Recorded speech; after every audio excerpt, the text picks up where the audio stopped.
author of The Case for Space Solar Power, Mr. Mankins had a 25-year career at NASA and Caltech's Jet Propulsion Laboratory.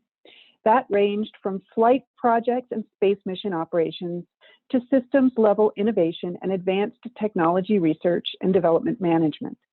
In recognition of his accomplishments there, he has received numerous awards and honors, including the NASA Exceptional Technology Achievement Medal in 2003.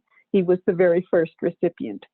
He is a member of the Board of Directors of the National Space Society and holds a Bachelor's of Science from Harvey Mudd College, a Master of Science in Physics from UCLA, and an MBA in Public Policy Analysis from the Drucker School at Claremont Graduate University. John, your colleagues yesterday called you the evil Dr. Mankins, so we've been on pins and needles waiting to hear from you. Thank you so much for being with us. Thank you so very much. That was a very kind introduction. I think it was predominantly my Air Force brethren who designated me with the call sign, partially because I was endowed with very generous eyebrows. And so I look like I should be stroking a fluffy white cat. Yes. If I may, I would like to share the screen. Please do. We can see it just fine. Okay, very good.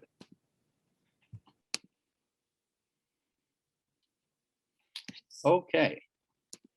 So again, thank you so much. There's been so much said over the last couple of days that I'm going to focus today primarily on technical aspects of space solar power and on the particular concept that I've been pursuing for the last 10 years or so, which is known by the acronym SPS, Solar Power Satellite Alpha, solar power satellite by means of arbitrarily large phased array. So I think we all know very well the vision of space solar power, which is that platforms in space could deliver large amounts of energy to receivers, markets on the Earth. For example, just as was envisioned many decades ago by Arthur C. Clarke, 3 such platforms in geostationary Earth orbit could deliver energy to the vast majority of humanity, not simultaneously, but the vast majority of humanity would be in the field of view of one of 3 satellites, as an example. I wanted to go back in time just a little bit to highlight some of the real heroes in the advancement of space solar power. First, Bill Brown, the gentleman in the picture on the far left, who's the gray-haired older gentleman. Bill Brown invented the rectifying antenna that makes high-efficiency microwave wireless power transmission possible. And sitting next to him is Dr. Peter Glaser, the gentleman who invented and patented the idea of the solar power satellite, which previously had just been vaguely described in fiction, for example, by Isaac Asimov in the 1940s. Just below the image of those 2 gentlemen is a picture from Peter Glaser's patent, which is really quite charming. I highly recommend the patent to anybody who has not looked at it. He first published in the fall of 1968, just some 53 years ago this year. 1968, just in case. In the center is an image from a study that was referenced a little while ago, and that is the 1979 reference system concept, which was the version of a solar power satellite looked at by a joint Department of Energy and NASA study over several years. The fundamental driver at that time was really to come up with a feasibility study that led them to focus on a particular concept and set of concepts that, using the technologies of the mid-1970s and conventional spacecraft architectures, would have been extraordinarily expensive. To get to the very first commercial kilowatt hour, it's estimated to would have required something like $1 trillion. Now, $1 trillion doesn't seem like a lot of money these days, but in 1980, it was regarded as quite a bit. As a consequence of the high price tag and the challenging technologies, there were a couple of very negative reviews that were done. One by the National Academy of Sciences, that's the cover of the blue document in the upper right, and the other by the then Congressional Office of Technology Assessment. The consensus was that it was too expensive at the time, but not that it was not technically feasible, because it was in fact judged to be technically feasible. All work on space solar power in the United States was stopped at that time. And frankly, a fair number of people who had been working on space solar power had their careers damaged because they were associated with an idea that then became almost like being accused of being a communist. You support space solar power was almost enough to have you rejected from a serious engineering role within NASA or the NASA contractor community. Some years later, in the mid-1990s, when I first got involved in space solar power, it was for the purpose of looking at the concept to see whether or not new technologies had emerged that might make new system concepts feasible. And it was at that time, and as a result of what was called at that then the Fresh Look study, that I and a group of folks at various companies and non-governmental organizations, but principally the SAIC Corporation, tried out the idea of modular space solar power with an eye towards reducing the cost of the hardware by allowing it to be mass produced by regular factories rather than conventional spacecraft architectures that are of necessity involve assembly in large, essentially operating theater class clean rooms. Since then, since the 1990s, several new concepts have come along, including on the far left, a concept, multiple rotary joint solar power satellites, which is being looked at in China. A version of a planar solar power satellite in the just to the right center up above. That's the Japanese sandwich module, which they referred to as the simple SPS.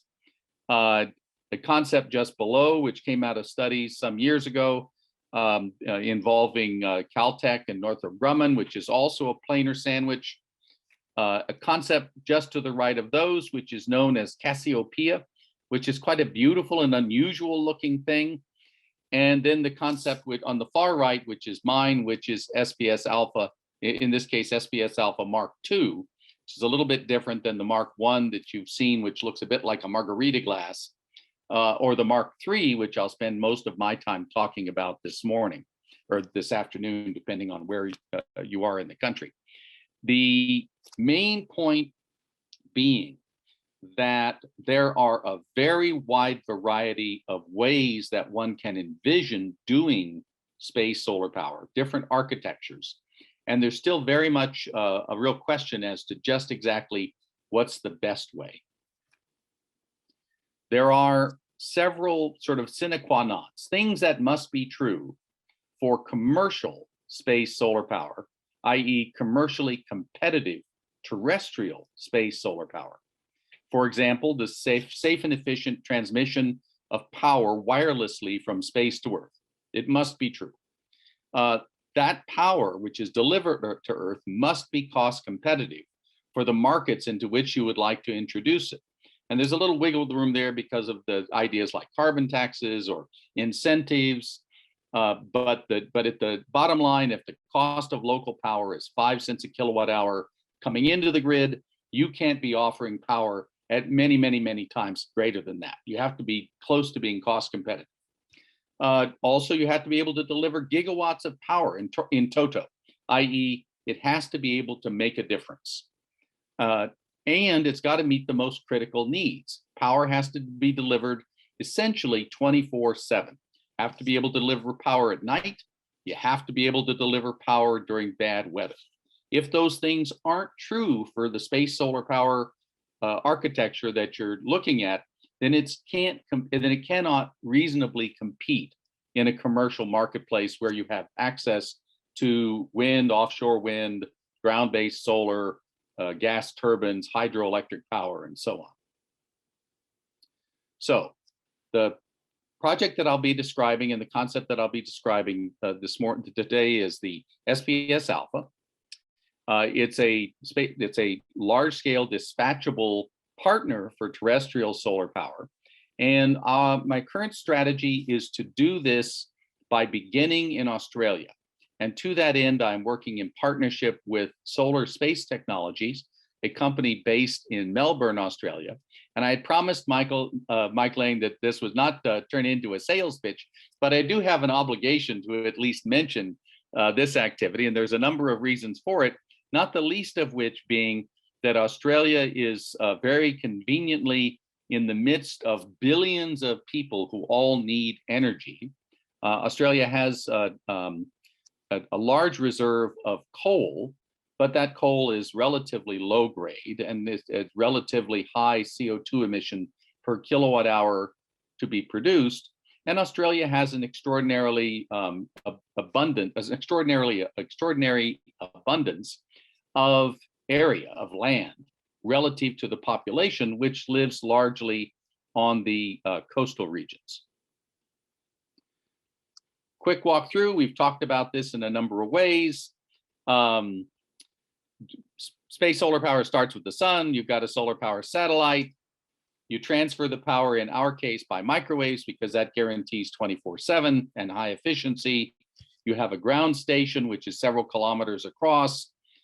You deliver the power into an existing infrastructure and from there into homes and businesses. Along the bottom of this slide, I provide a sort of a food chain of how much energy is left. In space, you start with about 1,400 watts per meter squared from the sun. You have to take it through a set of heliostats on the SPSAlpha reflectors and the photovoltaic arrays, the wireless power transmission system, space to ground transmission, the interception of the beam by the ground station, wireless power transmission conversion back, and then the power that's left is about 20% of the original sunlight. I know this was discussed a little bit yesterday, and to be perfectly honest, if you can get to this point, anywhere between 15 and 20% of the original sunlight still being left, and it can be 24/7, day and night, then you end up with at least the prospect of being a very highly attractive baseload energy solution that is essentially carbon zero. I wanted to highlight the difference in the physics between the two major new energy options that are sometimes talked about. People may have heard about this little thing called fusion. Just for reference, of course, fusion has been worked on since the 1950s. There's a major project underway now to prove the basic physics of tokamak, magnetic confinement fusion. That project is about 50 years in duration and about $50 billion in scale to prove the basic physics. It's still years away from completion. When it's completed, there will be decades upon decades of additional money spent cleaning up what will then be a radioactive reactor test site. On the right is a very nice experiment done by some kids working for Dr. Paul Jaffe at the Naval Research Laboratory / University of Maryland, with which about $500, and in 2 months, they built an end-to-end demonstration of the physics of space solar power. So to give you a feeling about the technical feasibility of A versus B, we have the advantage in space solar power of having a gravitationally confined thermonuclear fusion reactor conveniently located 150 million kilometers away.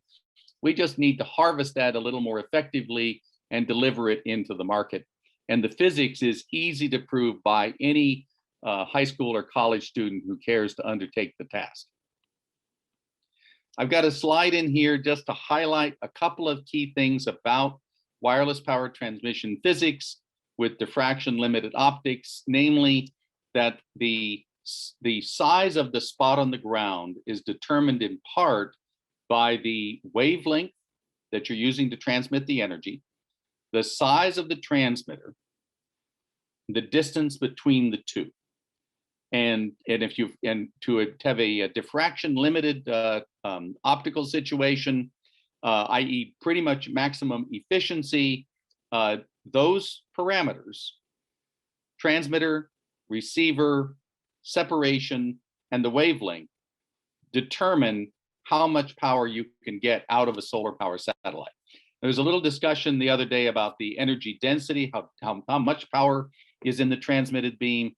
In the kind of systems that we're looking at, a 2 gigawatt satellite in geostationary Earth orbit would deliver, a satellite in geostationary Earth orbit would deliver about 2 gigawatts to the ground in a diameter of about 6 kilometers. And it's a Gaussian peak as shown in the lower right-hand corner in terms of the energy distribution. At the center, the very peak, it would be about 200 watts per square meter, about 1/5 of summer sun. And on the edge, it would be about 1 watt per square meter, i.e. about 1/10 of 1% of summer sunlight. And so for most, and underneath the receiver, the energy density, the amount of power that would be residual would be vanishingly small. I wanted to highlight for a moment some of the numbers that come with the SPS alpha concept and how it works out. This approach is based on the use of heliostats to redirect the sunlight continuously onto the PV array so that you can produce in a geostationary Earth orbit power to be delivered to the ground essentially 24/7, except during the spring and fall equinoxes. In order to make this happen and to have the right separation between the reflectors and the PV array, you've got to have a structural system, basically assembled struts and booms and connectors. Our approach does not use, for the most part, any kind of deployable structural system, but rather relies on warehouse class robotics. This is a highly structured environment. Each of the piece parts to be assembled would be barcoded and RFID tagged, and the robots would be basically moving like ants on a tree to go from one part of the platform to another, to install, to maintain, and the whole platform would be provide station keeping through a set of solar electric in-space propulsion systems, and of course would depend on low-cost launch using the emerging reusable Earth orbit transportation systems that are now coming online. I'll let that go for the moment. Okay, so I wanted to highlight, so I'm going to show you some numbers. I just want you to know where they come from.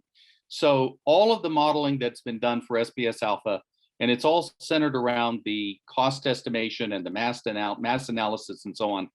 All of this is done using a set of spreadsheet tools, essentially sizing the platform, this platform, according to the amount of power to be delivered, which is driven by these equations. And so it's all physics driven, but it's all mass-based, and it relies on an integrated cost estimation methodology involving the production of large numbers of systems and what's known as either the production curve or the learning curve.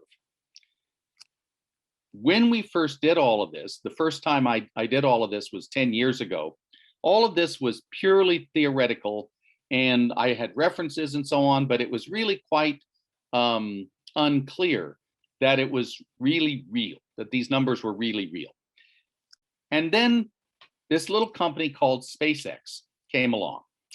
And probably the most significant thing that Spacex has done with regard to the solar power satellite, the future realization of space solar power and other low-cost space hardware, is to show that when you can modularize a system architecture, such as Starlink, and you can mass produce many, many, many thousands of satellites, that the cost per kilogram, it's called the cost estimation relationship, cost per kilogram plummets. And through Starlink, SpaceX is producing something like 30 tons of space hardware every single day or every single month. They're deploying something like 700 kilowatts or more of power, solar power, to space every month. They've already deployed a mass roughly equivalent to the International Space Station, power levels many, many times the International Space Station, and they've done it at costs of about $2,000 a kilogram on the way down to $1,000 a kilogram. This represents a more than 99% reduction in the cost of flight hardware. Now, I had put all this into the modeling for SPSalpha 10 years ago, but everybody thought this was very fanciful and not very likely. Well, now it's actually been proven, and it's been proven through a real project developing RF solar-powered modular satellite elements. The other thing, of course, is low-cost launch. And the cost of launch, not price, but the cost, Falcon 9 reusable is down around $1,500 a kilogram. Price is about $1,000 a kilogram more than that. At that level, the low-cost launch, which we assumed in the 1990s, and which I assumed in my studies starting about 10 years ago, always presumed that we had to get down to $1,000 or a kilogram or lower, about what was called $500 a pound back in the old days when people used English units. And that was regarded as a very hard, very fanciful kind of number, particularly in the 1990s. Well, SpaceX, through Starship, is on its way down to a few $100s a kilogram price. The New Glenn out of Blue Origin, when it starts flying, is guesstimated, verbal conversation, nothing documented, to be below $1,000 a kilogram. There are other technologies being developed, for example, the Skylon type with using the Sabre engine in the UK. There are already developments underway in Europe and in China, starting to copy the US industry success in vertical takeoff, vertical landing. It looks incredibly likely that by the latter part of this decade, the price of getting into low Earth orbit is going to be on the order of $500 to $1,000 a kilogram or less. This is just a stupendous accomplishment. So on the one hand, cost of hardware has gone down by 99% already. On the other hand, the cost of launch has gone down by 90% already. It's on its way to a 95% reduction. And that makes these numbers possible. Namely that for an estimated platform mass of about 7,000 tons, 7,400 tons, delivering about 2 gigawatts to the grid with a nominal lifetime of 40 years, financing at 5% per year. Oh, and I should mention, so in the case of SPSalpha, we've assumed and built into the economic modeling that every single year, the platform has to be, 3% of the platform has to be repaired or replaced. And so essentially you build that into your financing, and it means that the asset lives forever. So every 30 years, it's like your grandfather's axe. First I replaced the handle twice and I replaced the head, but it's still my grandfather's axe. Well, over the course of 30 years, you completely replace and recycle all of the pieces of an SPSalpha. And so it basically just continues forever and becomes a permanent asset for humanity. End-to-end efficiency, this uses the 20% that we talked about. Availability, 99.9% of the year, except for the equinoxes. I've got in here a cost estimation relationship for the platform of $1,000 a kilogram. I'll highlight that's really close to where SpaceX is right now with Starlink. And so I don't regard that as a wild number. Deployment cost is based on about $600 per kilogram. Ground receiver estimated at $300 million for one receiver. And that gets you a cost per kilowatt hour of 5 to 7 cents per kilowatt hour anywhere.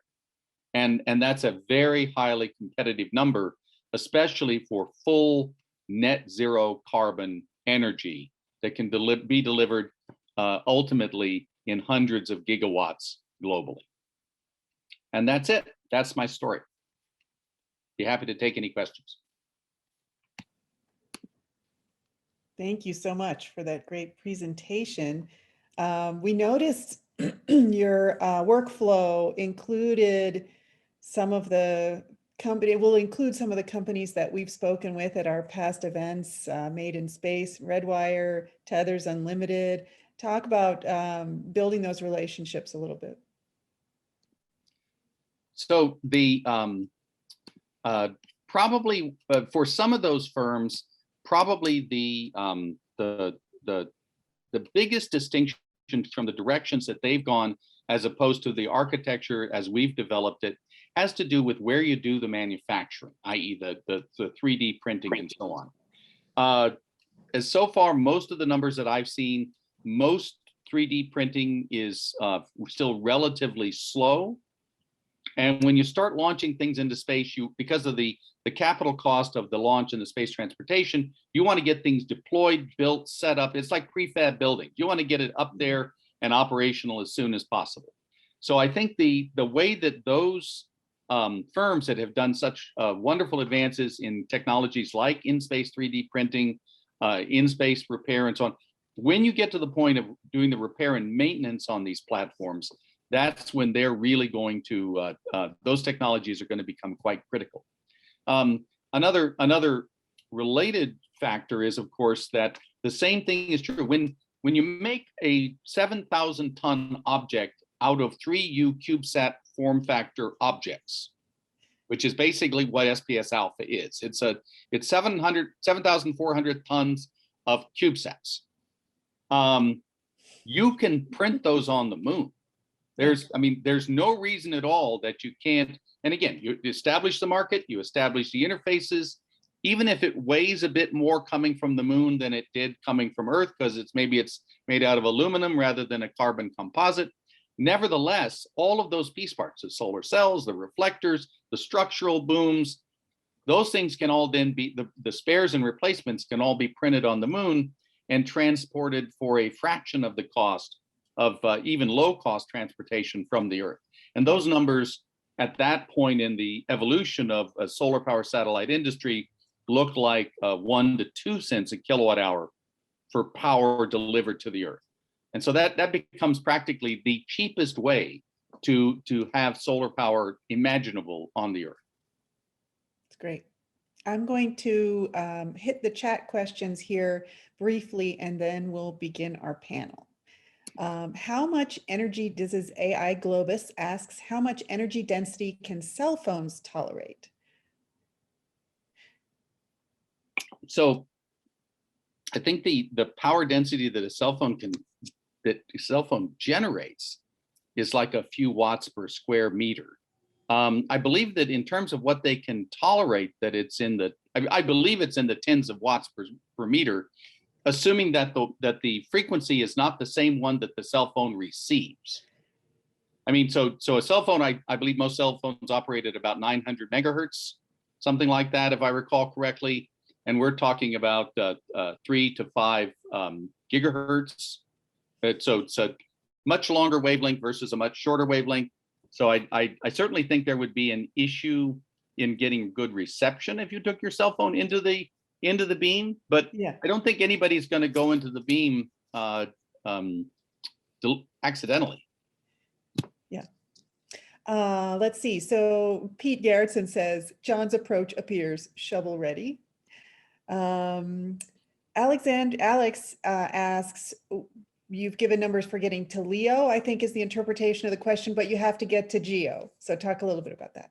So that's kind of it's part of my secret sauce also. So when you're doing the replacements, you're doing the sparing and you're doing repair and maintenance, you're going to have specific things that you need to take up, and you're going to want to get it installed to get back online or maintain performance rather quickly. When that's the case, then I think the kind of space tug system that Dallas was talking about, Dallas Bienhoff was speaking about, makes a lot of sense. But for the initial deployment, this is sort of a catch-22 in solar power satellite studies. How do you justify the cost of Earth to orbit? How do you justify the cost of the in-space infrastructure if you have to have all of those things before you can even start building? And in order to avoid that, the architectural solution that I've come up with is to use solar electric power and propulsion to take on a slow road. It takes months to go from LEO to GEO, but doing it with very high efficiency. So we're talking Hall thrusters, maybe 2,500 or 3,000 seconds of specific impulse. Doesn't really matter if it takes 3 months to get the GEO if you've got a departure 3 times a week. And so you take it up, and then those solar electric power and propulsion modules that take the solar power satellite up from LEO to GEO, they stay there. They stay with the platform in GEO, and they provide attitude control and station keeping until they're at the end of their useful life. And then you've got more platforms coming up, et cetera. Great, thank you.